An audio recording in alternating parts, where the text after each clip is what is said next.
Good morning, everyone. Richard here at Calvin Wazoo. It'll perhaps short video. Who knows when I start talking how long this may go on. But I wanted to share some pseudo VCLT, some vinyl that I got in the mail. It's not true VCLT because the person who sent me these records is not, part of the VC. But a few months back, a very, very close friend of mine and his husband visited Chicago, and we, hung out and went to, various outdoor places and practicing proper, masking, etc. And had a really good visit. I hadn't seen either one of them for quite a while. And we were talking, about my records and the fact that I had started this channel. And his husband said, well, I've got some records back home that maybe you'll be interested in. And so, yeah, I'll send them to you. And I thought, oh, yeah, very cool, very cool.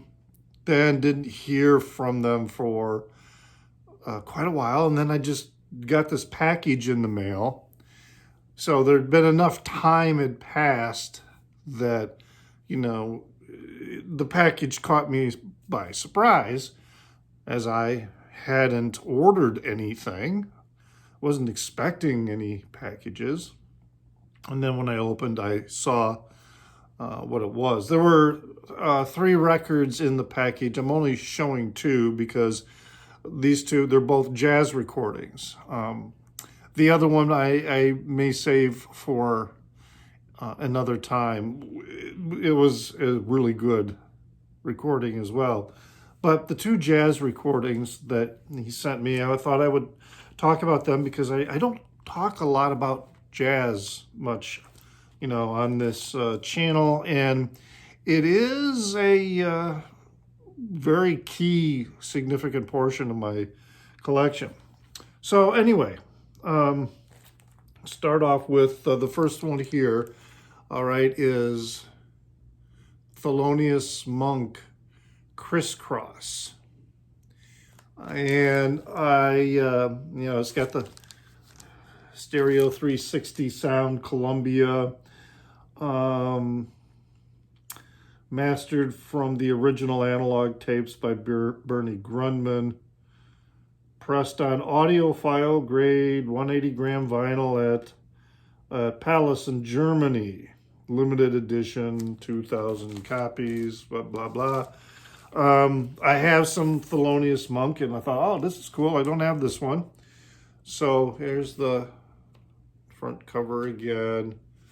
And then the back, I'm looking at the back, and then I see this gold stamp, number 323. So I'm trying to figure out, is this a reissue part of the, I don't know if it's not Tone Poet because that's Blue Note, but if it was an Analog Productions release. So I'm kind of befuddled with that. I don't find anything particular that reveals that. But when I started listening to it, what an amazing, not just the content in terms of the recording, but the sound quality. I mean, it's just, the wax is dead silent.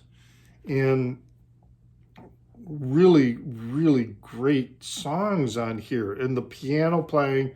All right, so we've got Thelonious Monk on this, and then Charlie Rouse on tenor sax, Frank Dunlop on drums, John Orr on bass. And the piano playing, Thelonious Monk. It's just absolutely engrossing and just fantastic. But what is really interesting on a few of the songs is that you get this interplay between Charlie Rouse and Thelonious Monk, where there's sort of, you can hear the instruments talking to each other. And then there are these times when Thelonious and Rouse are playing note for note together.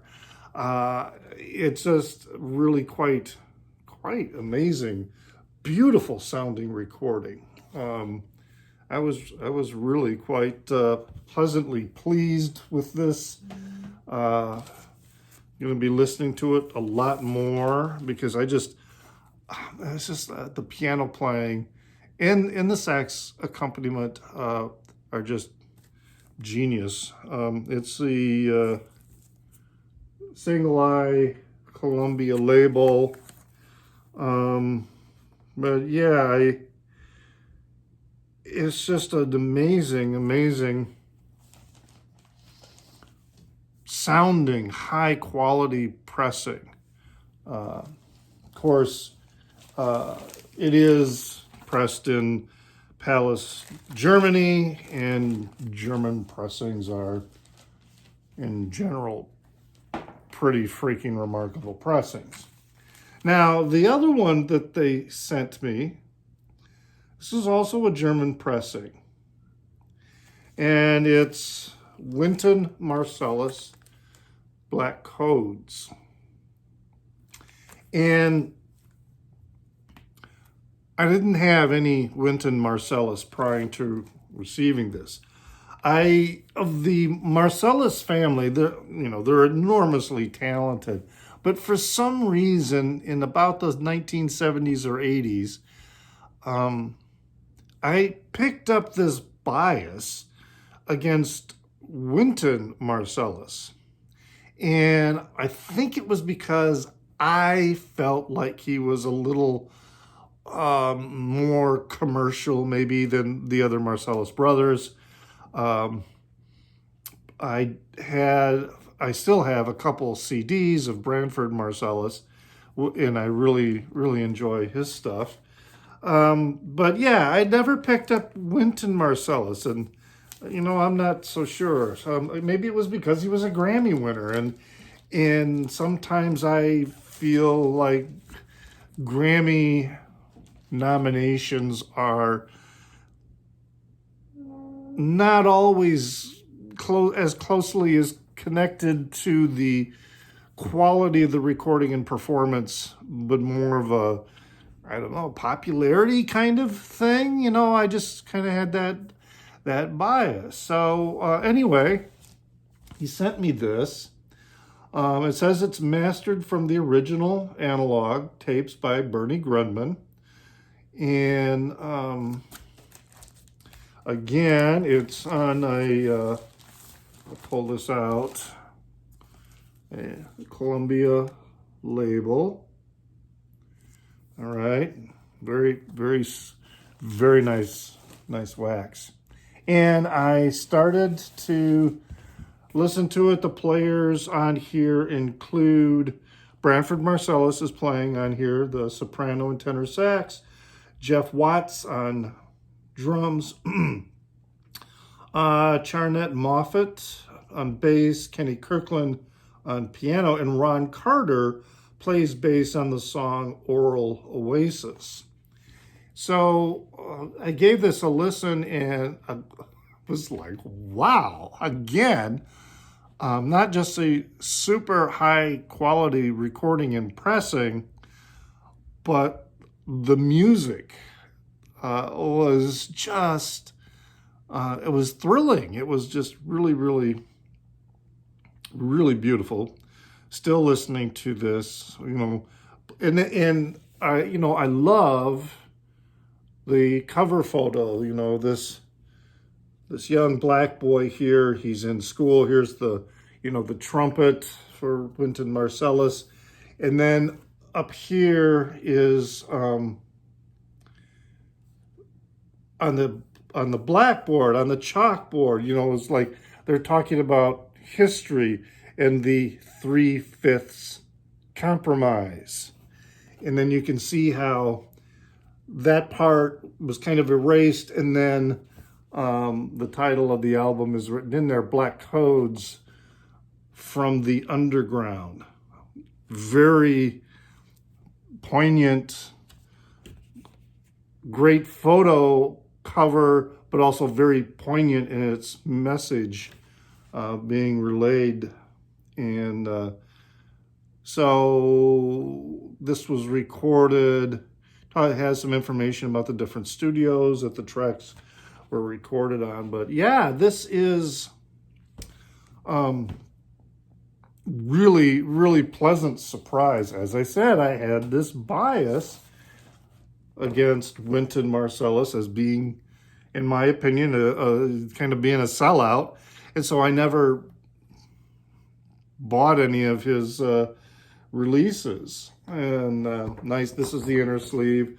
Shows the cover photo again, but this time in a super high contrast black and white image. And this time the boy is looking at the camera as opposed to the chalkboard like in the other photo.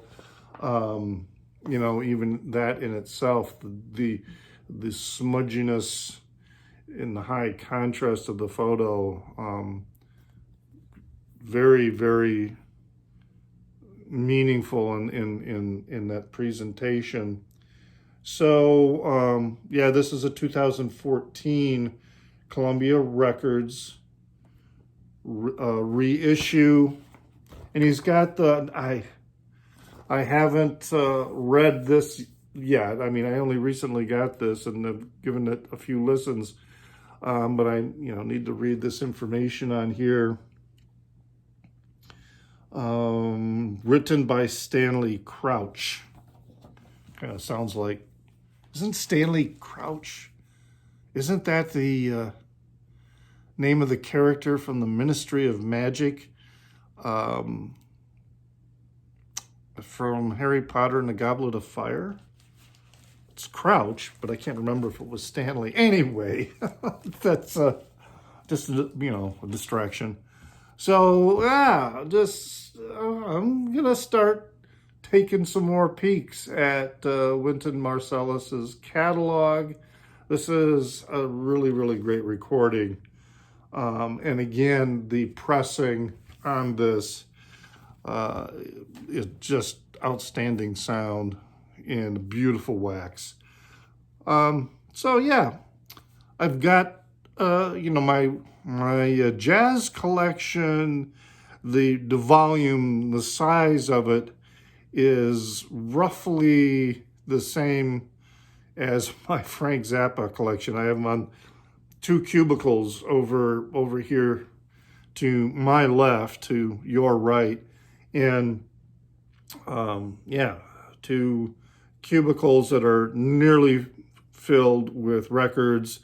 The Zappa's on the upper two, and then the jazz is on the lower two. So I've got a significant chunk in my collection, and I'm always adding to it, and I just love having these.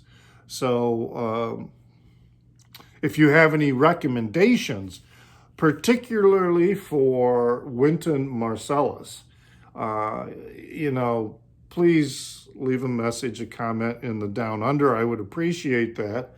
I don't mind, blind buys in the sense that I know who the artist is, but I don't know anything about their recordings. I don't mind doing that, particularly with jazz, but sometimes it's dicey because, with some reissues, they don't always sound all that great, and finding original pressings can be difficult, and with some, the original pressings are just too expensive, especially if there was a very limited run, at the beginning. But yeah, if you got some recommendations, please leave them in the Down Under.